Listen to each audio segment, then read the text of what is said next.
ಫ್ರಾನ್ಸ್ನ ಎಐ ಶೃಂಗಸಭೆ ಬಳಿಕ ಭಾರತ ಫ್ರಾನ್ಸ್ ಸಿಇಒ ಫೋರಂನಲ್ಲಿ ನಮೋ ಭಾರತದ ಶಕ್ತಿಯ ದರ್ಶನ ಮಾಡಿಸಿದ್ದಾರೆ.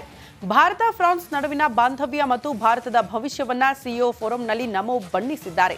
ಈ ಕುರಿತ ಒಂದು ರಿಪೋರ್ಟ್ ನಿಮ್ಮ ಮುಂದೆ.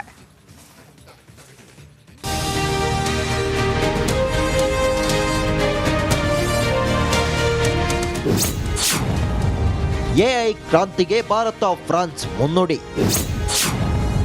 ಭಾರತ ಫ್ರಾನ್ಸ್ ಸಿಇಒ ಫೋರಂನಲ್ಲಿ ನಮೋ ಭಾಷಣ. ಪ್ರಧಾನಿ ಮೋದಿ ಫ್ರಾನ್ಸ್ ಪ್ರವಾಸದಲ್ಲಿದ್ದಾರೆ. ಮೂರನೇ ಎಐ ಶೃಂಗಸಭೆಯಲ್ಲಿ ಪಾಲ್ಗೊಂಡ ಪ್ರಧಾನಿ ಮೋದಿ ವಿಶ್ವಕ್ಕೆ ಕೃತಕ ಬುದ್ಧಿಮತ್ತೆ ಹೊಸ ಭಾಷ್ಯ ಬರೆದಿದೆ ಎಂದು ಬಣ್ಣಿಸಿದ್ದಾರೆ.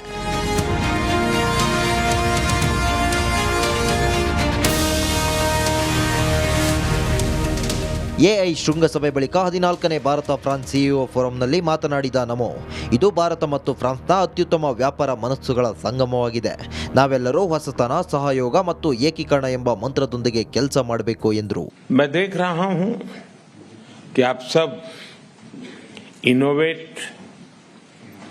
कोलैबोरेट और एलिवेट उस मंत्र को लेकर के चल रहे हैं. ಭಾರತ ವಿಶ್ವದ 5ನೇ ದೊಡ್ಡ ಆರ್ಥಿಕತೆಯಾಗಿದೆ. हमने एक स्टेबल पॉलिटी और प्रिडिक्टेबल पॉलिसी ये इकोसिस्टम स्थापित किया है. रिफॉर्म, परफॉर्म, ट्रांसफॉर्म के पथ पर चलते हुए आज भारत विश्व की 5वीं सबसे बड़ी इकोनॉमी है. 2047 ವೇಳೆಗೆ 100 ಗೀಗಾವ್ಯಾಟ್ ಪರಮಾಣು ಶಕ್ತಿಯ ಗುರಿ. हमने हाइड्रोजन मिशन हाथ में लिया है. इसके लिए इलेक्ट्रोलाइजर मैन्युफैक्चरिंग को बल दिया गया है. 2047 तक हम 100 गीगावाट न्यूक्लियर पावर का लक्ष्य लेकर चल रहे हैं. ಫ್ರಾನ್ಸ್ ಪ್ರವಾಸದ ಬಳಿಕ ಪ್ರಧಾನಿ ಮೋದಿ ಅಮೆರಿಕಕ್ಕೆ 2 ದಿನ ಪ್ರವಾಸಕ್ಕೆ ತೆರಳಲಿದ್ದಾರೆ. ಅಮೆರಿಕದಲ್ಲಿ ಅಧ್ಯಕ್ಷ ಡೊನಾಲ್ಡ್ ಟ್ರಂಪ್ ಜೊತೆ ಮಾತುಕತೆ ನಡೆಸಲಿರುವ ಪ್ರಧಾನಿ ಮೋದಿ ಭಾರತ ಅಮೆರಿಕ ದ್ವಿಪಕ್ಷೀಯ ಸಂಬಂಧದ ವೃದ್ಧಿ ಕುರಿತು ಚರ್ಚಿಸಲಿದ್ದಾರೆ.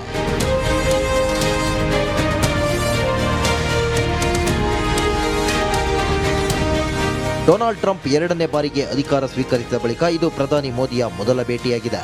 ಈ ಭೇಟಿ ಭಾರತ ಮತ್ತು ಯುಎಸ್ಎ ನಡುವಿನ ಸ್ನೇಹವನ್ನು ಮತ್ತಷ್ಟು ಗಟ್ಟಿಗೊಳಿಸುವ ನಿರೀಕ್ಷೆ ಇದೆ.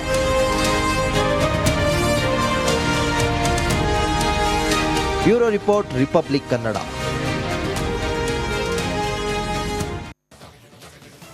ಫ್ರಾನ್ಸ್ನ ಎಐ ಶೃಂಗಸಭೆ ಬಳಿಕ ಭಾರತ ಫ್ರಾನ್ಸ್ ಸಿಇಒ ಫೋರಂನಲ್ಲಿ ನಮೋ ಭಾರತದ ಶಕ್ತಿಯ ದರ್ಶನ ಮಾಡಿಸಿದ್ದಾರೆ. ಭಾರತ ಫ್ರಾನ್ಸ್ ನಡುವಿನ ಬಾಂಧವ್ಯ ಮತ್ತು ಭಾರತದ ಭವಿಷ್ಯವನ್ನ ಸಿಇಒ ಫೋರಂನಲ್ಲಿ ನಮೋ ಬಣ್ಣಿಸಿದ್ದಾರೆ. ಈ ಕುರಿತ ಒಂದು ರಿಪೋರ್ಟ್ ನಿಮ್ಮ ಮುಂದೆ.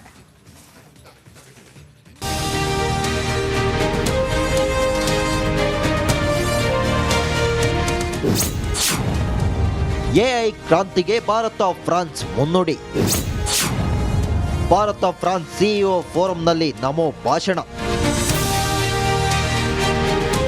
ಪ್ರಧಾನಿ ಮೋದಿ ಫ್ರಾನ್ಸ್ ಪ್ರವಾಸದಲ್ಲಿದ್ದಾರೆ. ಮೂರನೇ ಎಐ ಶೃಂಗಸಭೆಯಲ್ಲಿ ಪಾಲ್ಗೊಂಡ ಪ್ರಧಾನಿ ಮೋದಿ ವಿಶ್ವಕ್ಕೆ ಕೃತಕ ಬುದ್ಧಿಮತ್ತೆ ಹೊಸ ಭಾಷ್ಯ ಬರೆದಿದೆ ಎಂದು ಬಣ್ಣಿಸಿದ್ದಾರೆ.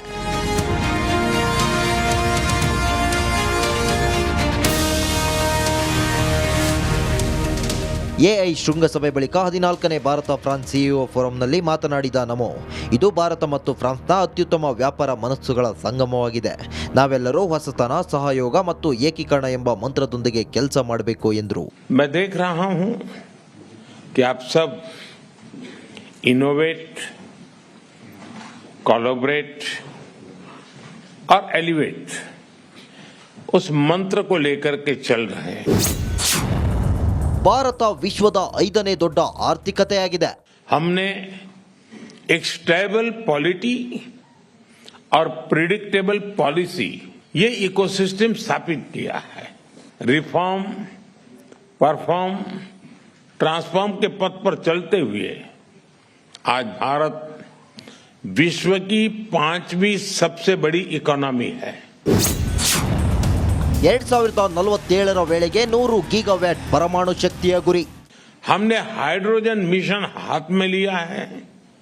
इसके लिए इलेक्ट्रोलाइजर मैन्युफैक्चरिंग को बल दिया गया है. 2047 तक हम 100 गीगावाट न्यूक्लियर पावर का लक्ष्य लेकर चल रहे हैं। ಫ್ರಾನ್ಸ್ ಪ್ರವಾಸದ ಬಳಿಕ ಪ್ರಧಾನಿ ಮೋದಿ ಅಮೆರಿಕಕ್ಕೆ 2 ದಿನ ಪ್ರವಾಸಕ್ಕೆ ತೆರಳಲಿದ್ದಾರೆ. ಅಮೆರಿಕದಲ್ಲಿ ಅಧ್ಯಕ್ಷ ಡೊನಾಲ್ಡ್ ಟ್ರಂಪ್ ಜೊತೆ ಮಾತುಕತೆ ನಡೆಸಲಿರುವ ಪ್ರಧಾನಿ ಮೋದಿ ಭಾರತ ಅಮೆರಿಕ ದ್ವಿಪಕ್ಷೀಯ ಸಂಬಂಧದ ವೃದ್ಧಿ ಕುರಿತು ಚರ್ಚಿಸಲಿದ್ದಾರೆ.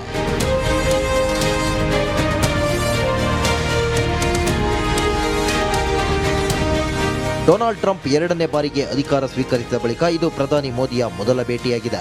ಈ ಭೇಟಿ ಭಾರತ ಮತ್ತು ಯುಎಸ್ಎ ನಡುವಿನ ಸ್ನೇಹವನ್ನು ಮತ್ತಷ್ಟು ಗಟ್ಟಿಗೊಳಿಸುವ ನಿರೀಕ್ಷೆ ಇದೆ.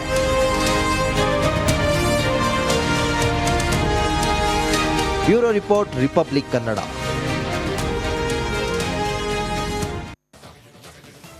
ಫ್ರಾನ್ಸ್ನ ಎಐ ಶೃಂಗಸಭೆ ಬಳಿಕ ಭಾರತ ಫ್ರಾನ್ಸ್ ಸಿಇಒ ಫೋರಂನಲ್ಲಿ ನಮೋ ಭಾರತದ ಶಕ್ತಿಯ ದರ್ಶನ ಮಾಡಿಸಿದ್ದಾರೆ. ಭಾರತ ಫ್ರಾನ್ಸ್ ನಡುವಿನ ಬಾಂಧವ್ಯ ಮತ್ತು ಭಾರತದ ಭವಿಷ್ಯವನ್ನ ಸಿಇಒ ಫೋರಂನಲ್ಲಿ ನಮೋ ಬಣ್ಣಿಸಿದ್ದಾರೆ. ಈ ಕುರಿತ ಒಂದು ರಿಪೋರ್ಟ್ ನಿಮ್ಮ ಮುಂದೆ.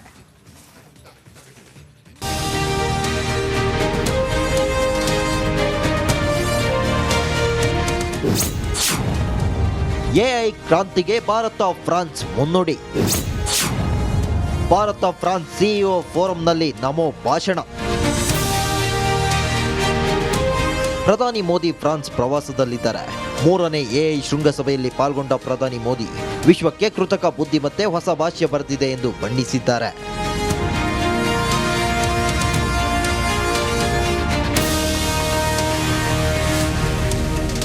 ಎಐ ಶೃಂಗಸಭೆ ಬಳಿಕ 14ನೇ ಭಾರತ ಫ್ರಾನ್ಸ್ ಸಿಇಒ ಫೋರಂನಲ್ಲಿ ಮಾತನಾಡಿದ ನಮೋ, ಇದು ಭಾರತ ಮತ್ತು ಫ್ರಾನ್ಸ್ನ ಅತ್ಯುತ್ತಮ ವ್ಯಾಪಾರ ಮನಸ್ಸುಗಳ ಸಂಗಮವಾಗಿದೆ. ನಾವೆಲ್ಲರೂ ಹೊಸತನ, ಸಹಯೋಗ ಮತ್ತು ಏಕೀಕರಣ ಎಂಬ ಮಂತ್ರದೊಂದಿಗೆ ಕೆಲಸ ಮಾಡಬೇಕು ಎಂದರು. मैं देख रहा हूं कि आप सब इनोवेट, कोलैबोरेट और एलिवेट उस मंत्र को लेकर के चल रहे हैं. ಭಾರತ ವಿಶ್ವದ 5ನೇ ದೊಡ್ಡ ಆರ್ಥಿಕತೆಯಾಗಿದೆ. हमने एक स्टेबल पॉलिटी और प्रिडिक्टेबल पॉलिसी, ये इकोसिस्टम स्थापित किया है. रिफॉर्म, परफॉर्म, ट्रांसफॉर्म के पथ पर चलते हुए आज भारत विश्व की 5वीं सबसे बड़ी इकोनॉमी है. 2047ರ ವೇಳೆಗೆ 100 ಗೀಗಾವ್ಯಾಟ್ ಪರಮಾಣು ಶಕ್ತಿಯ ಗುರಿ. हमने हाइड्रोजन मिशन हाथ में लिया है. इसके लिए इलेक्ट्रोलाइजर मैन्युफैक्चरिंग को बल दिया गया है. 2047 तक हम 100 गीगावाट न्यूक्लियर पावर का लक्ष्य लेकर चल रहे हैं. ಫ್ರಾನ್ಸ್ ಪ್ರವಾಸದ ಬಳಿಕ ಪ್ರಧಾನಿ ಮೋದಿ ಅಮೆರಿಕಕ್ಕೆ 2 ದಿನ ಪ್ರವಾಸಕ್ಕೆ ತೆರಳಲಿದ್ದಾರೆ. ಅಮೆರಿಕದಲ್ಲಿ ಅಧ್ಯಕ್ಷ ಡೊನಾಲ್ಡ್ ಟ್ರಂಪ್ ಜೊತೆ ಮಾತುಕತೆ ನಡೆಸಲಿರುವ ಪ್ರಧಾನಿ ಮೋದಿ ಭಾರತ ಅಮೆರಿಕ ದ್ವಿಪಕ್ಷೀಯ ಸಂಬಂಧದ ವೃದ್ಧಿ ಕುರಿತು ಚರ್ಚಿಸಲಿದ್ದಾರೆ.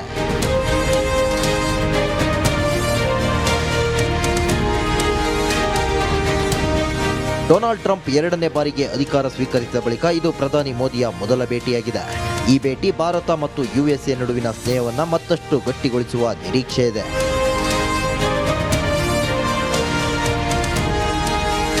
Bureau report, republic Kannada.